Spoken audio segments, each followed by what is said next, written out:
بسم الله الرحمن الرحيم قل هو الله أحد الله الصمد لم يلد ولم يولد ولم يكن له كفوا أحد الله أكبر لا إله إلا الله والله أكبر الله أكبر ولله الحمد سبحان ربك رب العزة عما يصفون وسلام على المرسلين والحمد لله رب العالمين وتمام أرواحي كذلك خصوصا خدا رحمت سید راجع آخی گذشته های این مکان را در ثواب خیلی تلاوت قرآن شده با نصیب دردم گوراشان پر نور داشتن خداوند فرزندانشان خاندانشان در عمر دراز توفیق بندگی و رزق فراخ فلما أدركه الغرق قال آمنت بالذي آمن به بنو إسرائيل. من خانه که دریاکم نکشتش حضرت عزرائیل دید اون فرشته های قابض ارواحه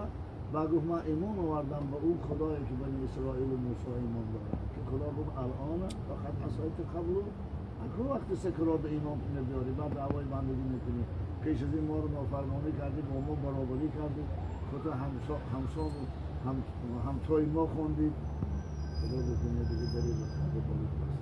ما گفت بدن تا از دریا بیرون میبروریم تا اینکه با مردم باور کنن که واقعا تو مرده ای اون لاله روخ چون گمشه سرپیچیده رفت آخر بروید لاله از عکسی رخی هر مخدومی میدید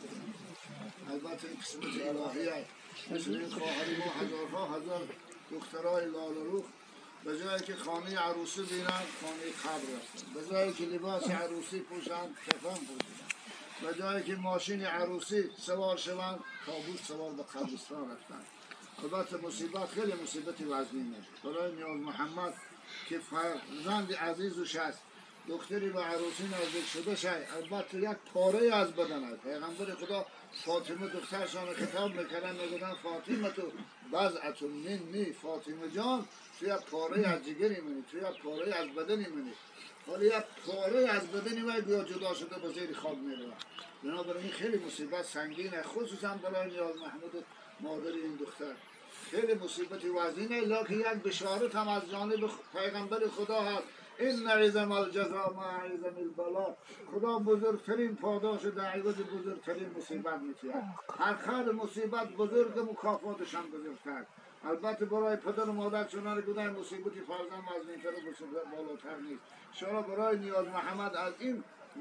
پاداش با بزرگتر دیگه پاداش نیستن حتی اون ثواب نماز و روزه ها و طاعت و عبادت ها برابر نمیشود با اون اجر و ثواب خدا در عوض این مصیبت به ایشان و همسرش میگه روز قیامت انشاءالله این شفاعتی این شیشان میکنه نزدیک در جنت خطاب میشود به این فرزند که داخل جنت شد اما میگفت است الهی من در دنیا پدر داشتم مادر داشتم اونا برای من به وای رساندن زحمت کشیدن من به مشقت و زحمت کلان کردن راحت من ندیدن خدا تا اونها را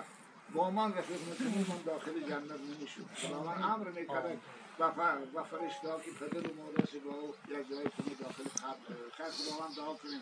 خدا به نیاز محمد و با همسرش در این مصیبت و از این صبر جمیل و اجر جزیل عنایت فرماید اون پاداش و مکافات داره که رسول اکرم در حدیث برای اهل بلا در بهشت وعده کرده است که درجات عالی و بستانهای خیلی عالی مقام از خدا براش نصیب و روزی گرداند و خداوند خواهر ما را که در این دنیا روز خوش ندید زندگی خوش ندید عروسی ندید خانه قبرش چون خانه عروسی خواب دورش چون خواب عروسی این لباس های کفنش خدا چون لباس عروسی براش بگرداند پروردگار برای پدر و مادرش با باقی مانده فرزندش هم